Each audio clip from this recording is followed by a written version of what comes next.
मित्रांनो नमस्कार। जय महाराष्ट्र। विधानसभेच्या निवडणुका कधीही जाहीर होऊ शकतात आणि याच अनुषंगाने प्रत्येक राजकीय पक्ष वेगवेगळ्या घडामोडी घडवत आहे। तर जनतेमध्ये नेमकं वातावरण आपल्या बाबतीमध्ये सकारात्मक करण्याचा प्रत्येक राजकीय पक्षाचा खटाटोप सुरू आहे। वेगवेगळ्या ठिकाणी जाऊन सभा घेणे आणि लोकांपर्यंत सरकारी योजनांचा लाभ कसा घेतला, आम्ही कशा योजना दिला, यासाठी राज्याचे मुख्यमंत्री आणि दोन्ही उपमुख्यमंत्री सभा घेत आहेत। तर दुसरीकडे महाराष्ट्रामध्ये लाडक्या बहीण योजनेसाठी आम्ही किती प्रयत्न करत आहोत हे दाखवण्याचा शासनाचा प्रयत्न, मात्र यामध्ये पुढे मिळणार की नाही असे गौडबंगाल प्रश्न लोकांसमोर पडलेले आहेत। त्याचं कारणही तसंच आहे। भारतीय जनता पक्षाचे केंद्रीय मंत्री नितीन गडकरी यांनी सांगितलं की हा एक जुगाड आहे, तर भाजपचे आमदार सुद्धा यांनी सांगितलं की आम्ही केलेला हा मतांसाठीचा जुगाड आहे।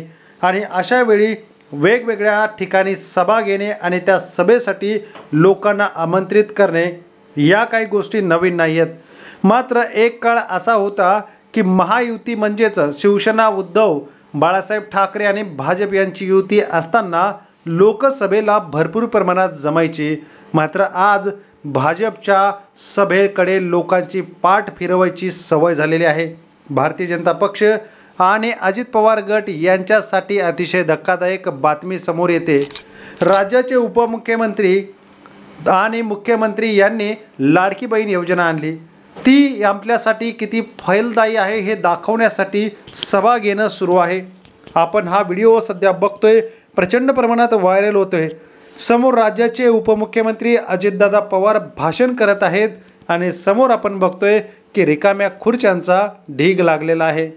अजित पवार आले, भाषणाला सुरुवात झाली, मात्र रिकाम्या खुर्च्या बघून अजित पवारांना संताप अनावर झाला आणि यावेळेस आम्ही लोकांसाठी एवढं करतोय मात्र लोक आमच्याकडे पाठ फिरवत आहेत याचं आम्हाला दुःख वाटतंय।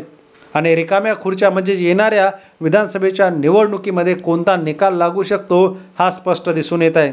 आपल्या लाडक्या बहिणी भावासाठी या रिकाम्या खुर्च्यांवरती बसायला येत नाहीत आणि अशा वेळी राज्याचे उपमुख्यमंत्री अजित पवार यांना रिकाम्या खुर्च्यांसमोरच भाषण ठोकावे लागलेले आहे। राष्ट्रवादी पक्षातून सोडचिठ्ठी घेतल्यानंतर पवारांवरती ही वेळ आता येऊ लागलेली आहे। भाजपमधली त्यांच्या विरोधात असलेली बंडखोरी आणि शिंदे गटाला अजितदादा सोबत नको आहेत, म्हणून ह्या रिकाम्या खुर्च्यांसमोर भाषण